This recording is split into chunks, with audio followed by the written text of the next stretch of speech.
நான் பேசக்கூடாதுன்னு தான் இருந்தேன். ஆனா இவங்க பண்ற சேட்டை தாங்க முடியலப்பா. அதான் இந்தியன் 2க்கு இன்னும் ப்ரொமோஷன் பண்ணிட்டு இருக்காங்க. அந்த இதுல உள்ள சீன்லாம் எடுத்து போட்டு எப்பா படம் அப்படி இருக்கு இப்படி இருக்குன்னு.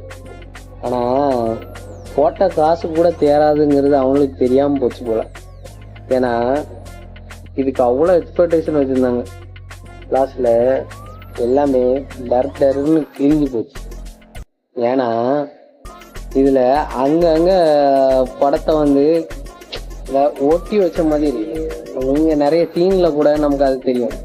அது போக அந்த ஒரு பைக், அதாவது பைக்னு கூட சொல்ல முடியாது, தாத்தா வந்து அந்த ஒரு இதுல போகல 2 காலில் மட்டும் ஓடும். அது பேர் தரல. அதெல்லாம் நான் இதுல கூகுள்ல கூட போட்டு பார்த்தேன். அப்படி ஒண்ணு இல்லவே இல்லைன்றாங்க. சங்கர் இதுக்காகவே ரெடி பண்ணி அப்படி கொண்டு வந்திருப்பாரு போல. ஆக்சுவலி நீங்க கொண்டு வந்ததெல்லாம் தப்பு இல்லை. காராலையும் பைக்காலையும் அதை பீட் பண்ண முடியாதுன்னு சொன்னீங்க பார்த்தீங்களா? அங்க நிக்கிறீங்க நீங்க. அங்கதான் உங்களோட முழு திறமையும் இறக்கிருக்கீங்க. அது போதாதுன்னு சொல்லி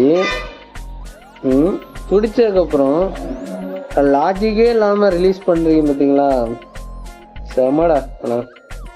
அவனை காப்பாத்தணுங்க இவரை ரிலீஸ் பண்றாங்கிறது எவ்வளவு பெரிய இது. ஏன் உள்ள வச்சு பண்ண மாட்டாரோ? வேற வெளியே விட்டாதான் பண்ணுவோம். டேய், அவ்வளோ புள்ளியான மக்கு சாம்பிராணிலாம் இருக்கீங்க. அடுத்தது அவர் இதுல வந்து தாத்தா எப்படி அங்கிருந்து இங்க வந்தாப்புல, ஐ எம் கம்மிங் பேக், அதே மாதிரி ஆன்லைன்ல எப்படி யூஸ் பண்றாப்புலப்பா? எனக்கு ஒன்றும் புரியல. இப்போ நம்மள பல பேர் நம்ம இங்க கொலை பண்ணிட்டு அங்கே தப்பிச்சு போயிடலாமா? போனா விடுவாங்களா? சரி, இங்க இருந்தா தப்பிச்சு போயிட்டாங்க, கேஸ் இருக்கு, அது இருக்கு, இது இருக்கு. அதே மாதிரி அங்கிருந்து எப்படி இங்க வந்தாப்புல? நடுவில் சீன்லாம் வச்சிருப்பாங்க, சும்மா பங்கமா இருக்கும். ஏன் ஃபேஸ் டிடெக்ஷன் அந்த இது கூட இல்லையா? அவ்வளோக்குள்ளையாடா டெவலப்மெண்ட் ஆகாம இருக்குது இந்தியா. அது போதாது சொல்லி சார் வாழ் ஃபாரின்லேயும் அவங்க டிமிக்கி கொடுப்பாரான், இங்கேயும் டிமிக்கி கொடுப்பாரான். அங்கே ஒரு கொலையை அசால்ட்டாக பண்ணிட்டு அது பாட்டுக்கு ஒரு ஓப்பலையான். அது மட்டும் இல்லாமல் ஆன்லைனில் ஏதாவது கொலையை பண்ணிட்டேங்கிறத கூட டைப் பண்ணி அனுப்புவாப்ல.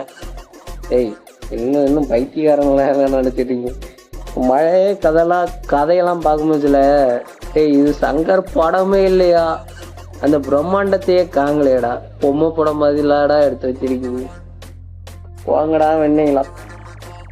ஆனால் சத்தியமாக சொல்கிறேன், உங்களை எத்தனை பேருக்கு இந்த படத்தை பிடிச்சி போனீங்க, எத்தனை பேர் எதிர்பார்த்து போனீங்க, அதை மட்டும் கமெண்ட் பாக்ஸில் சொல்லுங்க.